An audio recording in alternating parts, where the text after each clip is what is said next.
नमस्कार दोस्तों, आपका स्वागत है आपके अपने YouTube चैनल रेलवे की पाठशाला पे। दोस्तों आज के इस वीडियो में हम बात करेंगे आरआरबी टेक्नीशियन भर्ती 2024 की। इसमें देखिए मैंने टेलीग्राम पर एक पोस्ट भी डाला था और उसमें आपसे पूछा था कि अगर आपसे किसी भी प्रकार की कोई भी समस्या है आरआरबी टेक्नीशियन भर्ती का तो आप कमेंट कीजिए, हम आपका जवाब देंगे। तो यहाँ पर मैंने जो सारे क्वेश्चन है यहाँ पर पिक कर लिए हैं जो कि मोस्ट कॉमन क्वेश्चन है। आज के इस वीडियो में सारे जो क्वेश्चन है उनका जवाब मिल जाएगा। फिर भी अगर आपका कोई क्वेश्चन रह जाता है आप कमेंट कर सकते हैं, हम उसका जवाब देने की पूरी कोशिश करेंगे। तो चलिए शुरू करते हैं आज के इस वीडियो को।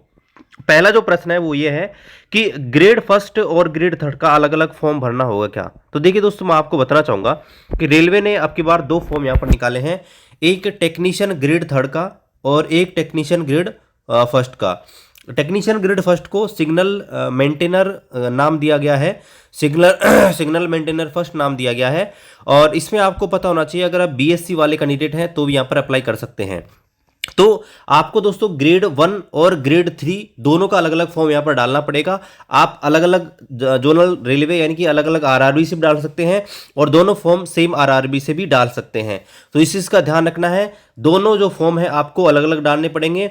ग्रेड थर्ड जिसमें टेक्नीशियन ग्रेड थर्ड जिसमें एसएनटी और आईटीआई वाले कैंडिडेट हैं, और एक जो पोस्ट है जो आपके आती है सिग्नल ग्रेड फर्स्ट की, दोनों के अलग अलग फॉर्म डालने पड़ेंगे। और जाहिर सी बात है, जब अलग अलग फॉर्म डालेंगे तो आपको अलग अलग फीस का पेमेंट भी करना होगा। इसके अलावा अगला क्वेश्चन है उसको देखते हैं। यहाँ पर देखिए एक और कमेंट आया था जब मैं बीच में वीडियो जब बना रहा हूँ, तो यहाँ पर एक स्टूडेंट है जिन्हें कमेंट किया है कि साइंस और मैथ कैसे अच्छा करें, बेस्ट बुक टीचर। तो देखिए अभी मैं आपको सिर्फ यही सजेस्ट करूंगा कि फिलहाल जो है आप जो है अपना जो बेस है ना उसको क्लियर कीजिए, ठीक है। अभी जो टाइम है आपके पास वो आपका सिलेबस कंप्लीट करना है, आपका बेस कंप्लीट करना है, और उसके बाद जो है दोस्तों आप प्रीवियस ईयर क्वेश्चन है उनकी प्रैक्टिस करेंगे। तो आप दोस्तों ये वाली बुक यहाँ पर ले सकते हैं, किरण पब्लिकेशन तरफ से आने वाली, जिससे दोस्तों आपका बेस क्लियर होगा ही, साथ में प्रीवियस ईयर के जो क्वेश्चन पेपर है वो दोस्तों आपको इसमें मिल जाएंगे। और इसमें टॉपिक वाइज हिंदी और इंग्लिश दोनों मीडियम में अवेलेबल है। आप दोस्तों इनको मंगवा सकते हैं ऑनलाइन भी, वीडियो डिस्क्रिप्शन में लिंक मिल जाएगा, या आपके ऑफलाइन स्टोर से परचेज कर सकते हैं। और उसके बाद दोस्तों आप जो है टेस्ट सीरीज शुरू करेंगे। तो अभी जो है अभी आपने फॉर्म भी नहीं डाला है, तो अभी मैं आपको रिकमेंड करूंगा कि अभी आप जो अपना बेस जो है उसको क्लियर कीजिए, और उसके लिए अभी जो आप बुक्स का ही सहारा लीजिए। टेस्ट सीरीज जो है आप बाद में शुरू कर सकते हैं। आगे बात करते हैं कास्ट सर्टिफिकेट कब का और कौन सा होना चाहिए। तो देखिए ये जो भर्ती है रेलवे की वो सेंट्रल गवर्नमेंट की, आपको पता होना चाहिए कि रेलवे है वो सेंट्रल गवर्नमेंट के अधीन काम करता है। तो आपको जो सर्टिफिकेट चाहिए ना, कास्ट सर्टिफिकेट, चाहे आप एससी के हो, एसटी के हो, ओबीसी के हो, चाहे आप ईडब्ल्यूएस के हो, आपको दोस्तों जो सर्टिफिकेट चाहिए वो सेंट्रल गवर्नमेंट का चाहिए। अब सेंट्रल गवर्नमेंट का जो सर्टिफिकेट है आप ऑफलाइन ऑनलाइन दोनों तरीके से बनवा सकते हैं। देखिए नोटिफिकेशन है उसके लास्ट के पेज में आपको एक फॉर्मेट भी मिल जाएगा, आप अगर चाहें तो उस फॉर्मेट से भी दोस्तों यहाँ पर जो है सर्टिफिकेट बनवा सकते हैं। मैं आपको दिखा देता हूँ। जैसे मैं आपको एक एग्जांपल के लिए ओबीसी नॉन क्रिमिनल का सर्टिफिकेट कैसा होना चाहिए वो आपको दिए गए हैं, नोटिफिकेशन के एंड में आएंगे तो आपको एससी एसटी सबके यहाँ पर फॉर्म मिल जाएंगे, जो फॉर्मेट है वो मिल जाएंगे कास्ट सर्टिफिकेट के। तो देखिए इस प्रकार का फॉर्मेट आपको बनवाना है। आप ऑफलाइन भी बनवा सकते हैं। ऑफलाइन आपको देखिए कहाँ कहाँ से बनवाना है इन्होंने यहाँ पर क्लियर बता रखा है। जैसे आप district magistrate, additional district magistrate, collector, deputy commissioner, ठीक है, ये सारे जो नाम है इनसे बनवा सकते हैं।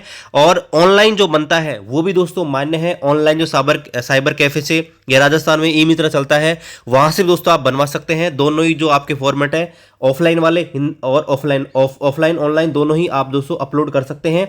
और एक चीज विशेष ध्यान रखिएगा, बहुत सारे कैंडिडेट ये भी पूछ रहे हैं कि कब का यहाँ पर ये होना चाहिए कास्ट सर्टिफिकेट। तो फॉर्म भरने की अंतिम तिथि जो है वो आपको पता होना चाहिए कि 8 अप्रैल 2024 है।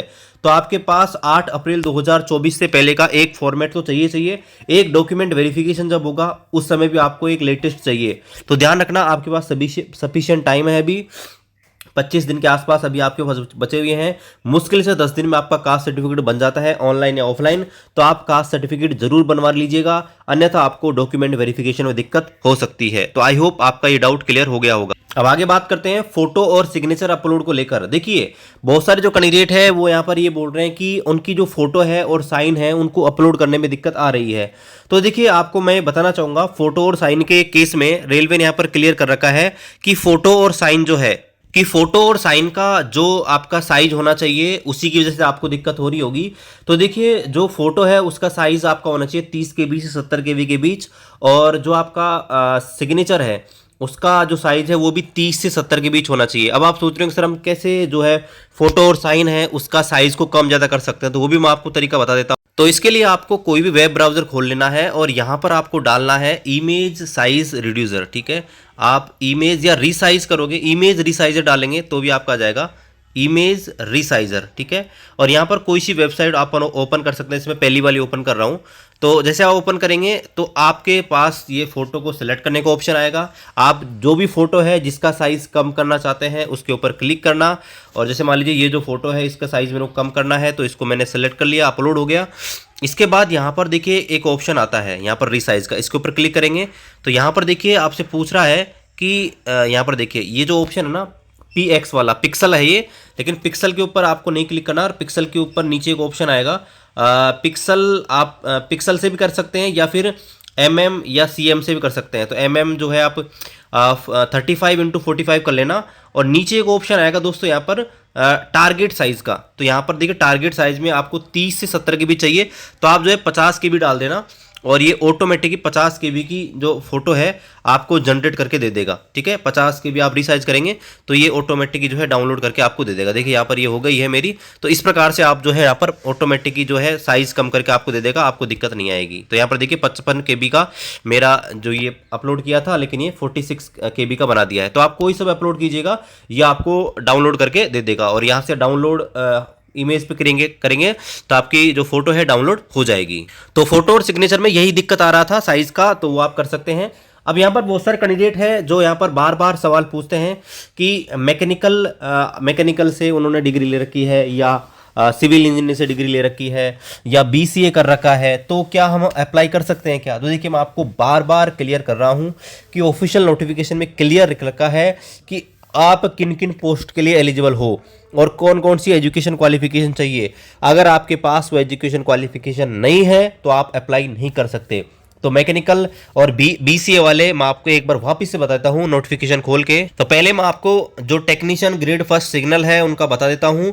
तो यहाँ पर देखिए अगर आपके पास कोई भी डिग्री है, डिग्री का मतलब ये है कि वो आपका डिप्लोमा भी हो सकता है और डिग्री 4 साल का कोर्स भी हो सकता है, या ग्रेजुएशन भी हो सकती है, लेकिन किस में physics, electronics, computer science, information technology, instrument, सिर्फ इनमें ही होनी चाहिए। ध्यान रखना है, इनके अलावा आपने मैकेनिकल कर रखा है, सिविल इंजीनियरिंग कर रखा है, कुछ भी कर रखा है तो आप दोस्तों अलाउ नहीं है। इसका ध्यान रखना है। BCA वाले बिल्कुल भी अलाउ नहीं है। ठीक है, और ना ही दोस्तों BA वाले भी अलाउ है। तो यहाँ पर सारे के सारे एक बार जो एजुकेशन क्वालिफिकेशन है इनको सबको देख लीजिएगा, और उसके बाद ही दोस्तों आप यहाँ पर जो है अपना फॉर्म फिलअप कीजिएगा।